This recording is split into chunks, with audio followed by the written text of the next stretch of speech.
Welcome back everyone, welcome to another video from Bio Edu Hub. और इस video में हम क्विक रिवीजन करने वाले हैं ह्यूमन रिप्रोडक्शन चैप्टर का। इस वीडियो में हम कंप्लीट नहीं कर रहे हैं, हम यहाँ पे गैमेटोजेनेसिस तक कंप्लीट करेंगे, स्टार्टिंग मेल रिप्रोडक्टिव सिस्टम से लेते हुए। तो चलिए कोशिश करते हैं कि जितना जल्दी हो सके इसको कवर अप करें। तो सबसे पहला अगर हम ह्यूमन रिप्रोडक्शन के बारे में बात करें तो मेल रिप्रोडक्टिव सिस्टम से हम शुरू करेंगे। और ये कहाँ पे प्रेजेंट है? ये पेल्विस रीजन में प्रेजेंट होता है। Male reproductive system pair of testis, कुछ एसेसरी डक्ट्स और फिर कुछ एसेसरी ग्लैंड से मिलके बना होता है। इसके साथ साथ आपको एक एक्सटर्नल जेनिटलिया भी देखने को मिलेगा। कुछ ग्लैंड्स होते हैं मेल रिप्रोडक्टिव सिस्टम में, जैसे कि सेमिनल वेसाइकल, प्रोस्टेट ग्लैंड और बल्बो यूरेथ्रल ग्लैंड। और इसके साथ अभी जैसे हमने देखा 1 पेयर ऑफ टेस्टिस यहाँ पे प्रेजेंट होता है, और जो कि एब्डोमिनल कैविटी से बाहर आपको नजर आएगा, क्योंकि जो स्पर्मेटोजेनेसिस है उसके लिए बॉडी टेम्परेचर से 2 to 3 degree Celsius come temperature चाहिए होता है स्पर्मेटोजेनेसिस के लिए। इसी वजह से जो टेस्टिस होता है वो एब्डोमिनल कैविटी से बाहर दिखता है। अगर हम टेस्टिस के बारे में बात करें तो हमारे पास जो मेल्स होते हैं, ह्यूमन मेल, उनके पास 1 पेयर ऑफ टेस्टिस होता है। वो टेस्टिस आपको एब्डोमिनल कैविटी से बाहर नजर आएगा, और ये कहाँ पे प्रेजेंट होगा? स्क्रोटम के अंदर ये प्रेजेंट होता है, क्योंकि 2 to 2.5 degree Celsius lower temperature चाहिए होता है स्पर्मेटोजेनेसिस के लिए।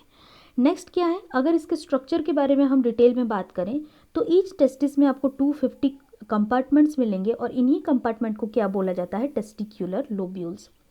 और इन्हीं टेस्टिक्यूलर लोब्यूल्स के अंदर क्या प्रेजेंट होता है? सेमिनिफेरस ट्यूब्यूल्स प्रेजेंट होते हैं। जैसे कि आपको अगर थोड़ा बहुत इसका स्ट्रक्चर याद हो तो इस तरह से कुछ स्ट्रक्चर डायग्राम सेक्शनल व्यू हुआ करता था, और ये क्या था? Seminal vesicles. और ये सेमिनल वेसाइकल के अंदर 2 तरह के सेल आपको नजर आएंगे। कुछ सेल्स होते हैं जिन्हें मेल जर्म सेल बोला जाता है, या आप इन्हें स्पर्मेटोगोनिया बोल सकते हो, और दूसरी तरफ के सेल्स जो होते हैं वो सर्टोली सेल्स होते हैं। स्पर्मेटोगोनिया या फिर मेल जर्म सेल ये क्या काम करते हैं? ये मियोटिक डिवीजन करते हैं और फाइनली स्पर्म का फॉर्मेशन कर लेते हैं। लेकिन जो सर्टोली सेल्स होते हैं ये स्पर्मेटोजोआ या फिर जो स्पर्मेटोगोनिया होते हैं, मेल जर्म सेल्स को ये न्यूट्रिशन प्रोवाइड करते हैं। नेक्स्ट बात करते हैं मेल एसेसरी डक्ट्स के बारे में। आपके पास 4 मेल एसेसरी डक्ट्स हैं, जिसके बारे में एनसेट में जिक्र है। Rete testis, vasa efferentia, epididymis and vas deferens. अगर हम स्पर्म प्रोडक्शन के बाद इसके पाथवे के बारे में डिस्कस करें तो सबसे पहले स्पर्म प्रोडक्शन के बाद कहाँ आएगा? सेमिनिफेरस ट्यूब्यूल्स में आएगा। उसके बाद रेटेटेस्टिस में, फिर वासा एफरेंसिया, फिर एपिडिडाइमिस और फिर वास डिफरेंस से होके बाहर इजैकुलेट होगा। मेल एक्सटर्नल जेनिटलिया किससे बना है? ये पेनिस से बना है। और ये जो पेनिस का एक बाहर वाला हिस्सा होता है, सबसे एंटीरियर मोस्ट रीजन में जो हिस्सा आपको मिलेगा उसे बोला जाता है ग्लांस पेनिस, जो कि एनलार्ज्ड एंड ऑफ पेनिस होता है। ये ग्लांस पेनिस 4 स्किन से ढका हुआ रहेगा, ये कवर होके हमेशा रहता है।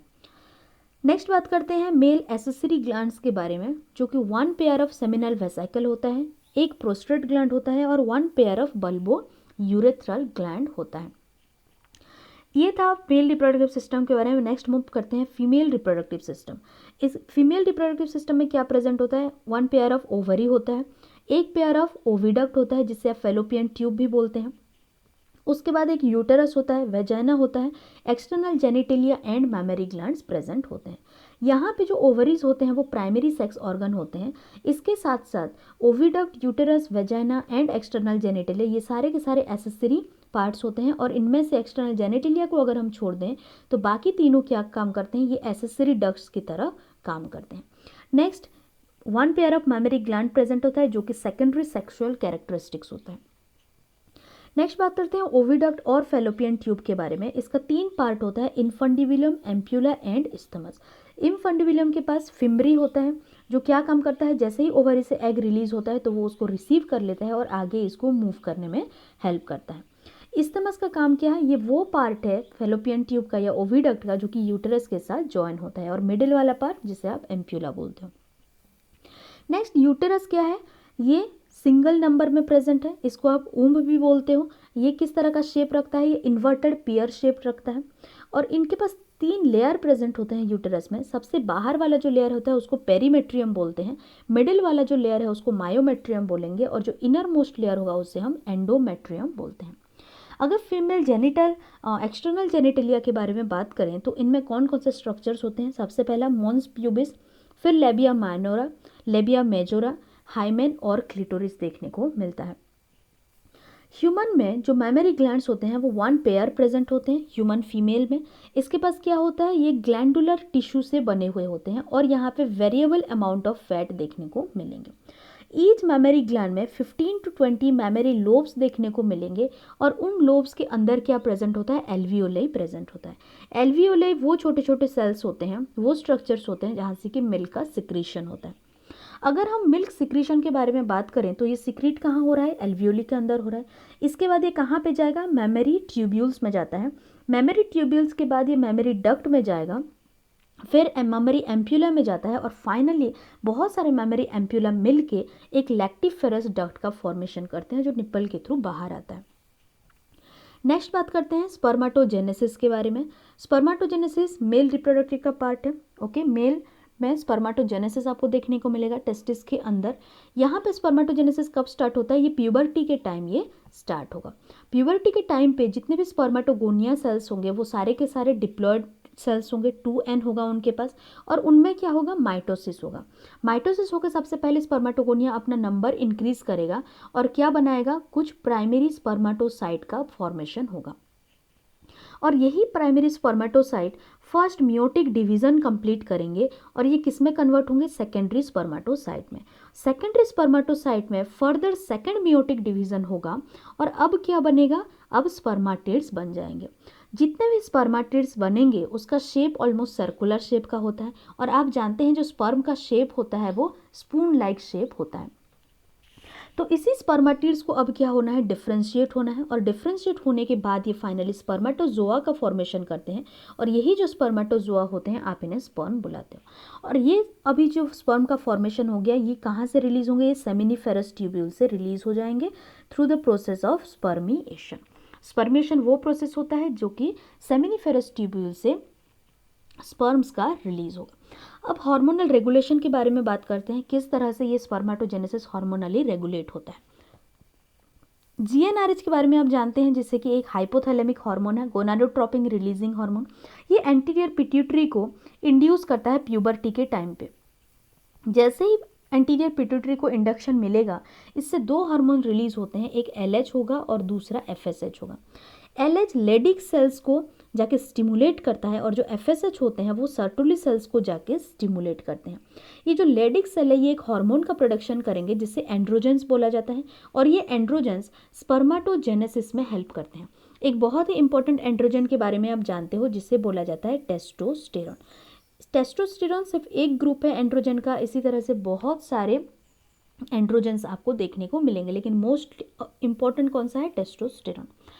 एफएसएच क्या काम करता है, ये सर्टोली सेल को जाके एक्टिवेट करता है, इनको इन्फ्लुएंस करता है और ऐसे फैक्टर्स का रिलीज करवाता है जो कि स्पर्मियोजेनेसिस में हेल्प करते हैं। नेक्स्ट बात करते हैं oogenesis। और oogenesis क्या है, ओवम का प्रोडक्शन होना। ये कहाँ पे होगा, ये फीमेल रिप्रोडक्टिव ट्रैक्ट में होगा, ये ओवरी में होता है। ओवरी में क्या होता है, सबसे पहले फीटल लाइफ में, फीटल स्टेजेस में बहुत सारे oogonia का प्रोडक्शन हो गया होता है। जितना oogonia फीटल स्टेज में बन चुका होता है उतना ही रहता है फीमेल बॉडी में, उससे ज़्यादा नहीं होता। बर्थ के बाद फिर न्यू oogonia सेल्स का प्रोडक्शन नहीं होता। तो oogonia सेल क्या करते हैं, माइटोसिस करते हैं ओवरी के अंदर और अपना नंबर इंक्रीज करते हैं और प्राइमरी oocyte में कन्वर्ट हो जाते हैं। इसका मतलब फीटल लाइफ में जितने प्राइमरी oocyte का बनना होता है वो सारा बन चुका होता है। इसके बाद ये जो प्राइमरी oocyte हैं बर्थ से लेके प्यूबर्टी आने तक ये क्या करेंगे, ये एज इट इज रहेंगे, ये अपना फर्स्ट मियोटिक डिवीजन कंप्लीट कर रहे होंगे। फर्स्ट मियोटिक डिवीजन जैसे ही कंप्लीट होगा क्या प्रोडक्शन होगा, एक यहाँ पे फर्स्ट पोलर बॉडी का प्रोडक्शन होगा और एक सेकेंडरी oocyte का प्रोडक्शन होगा।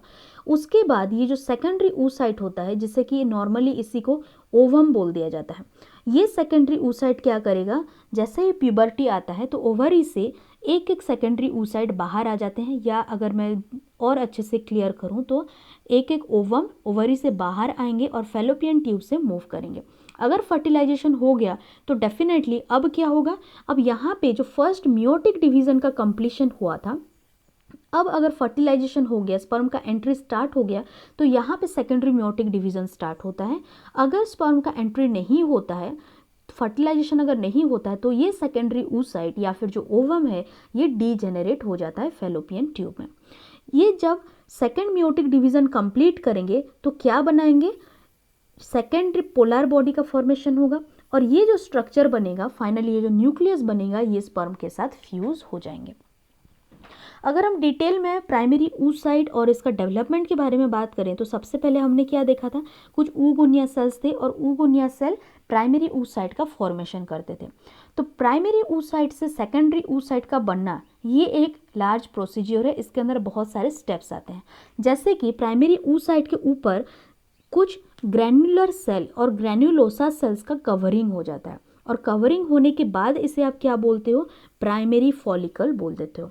और आप जानते हैं जितने प्राइमरी फॉलिकल प्यूबर्टी के टाइम पे, जितने प्राइमरी फॉलिकल या फिर जितने प्राइमरी oocytes होते हैं जो कि बर्थ के बाद न्यू प्राइमरी oocyte फॉर्मेशन नहीं होते, इसी वजह से जो प्यूबर्टी के टाइम तक आते आते बहुत सारे प्राइमरी oocyte या बहुत सारे प्राइमरी फॉलिकल्स जो होते हैं वो डीजेनरेट हो गए होते हैं। अब नॉर्मली 60,000 to 80,000 प्राइमरी oocytes आपको प्यूबर्टी के टाइम तक देखने को मिलेंगे। उसके बाद इस प्राइमरी फॉलिकल में एक और लेयर का फॉर्मेशन होने लगता है, एक और सेल्स का कवरिंग होने लगता है जिन्हें थीका सेल्स बोला जाता है। यहाँ पे मैंने रेड पेन से इसको मार्क करने का कोशिश किया है। तो सेकेंडरी फॉलिकल के पास क्या प्रेजेंट होता है, प्राइमरी फॉलिकल तो होता ही है, मतलब ग्रैन्युलोसा सेल तो होगा, उसके साथ साथ थीका सेल्स भी प्रेजेंट होगा। इसमें फर्दर डेवलपमेंट होता है और ये टर्शियरी फॉलिकल का फॉर्मेशन करता है।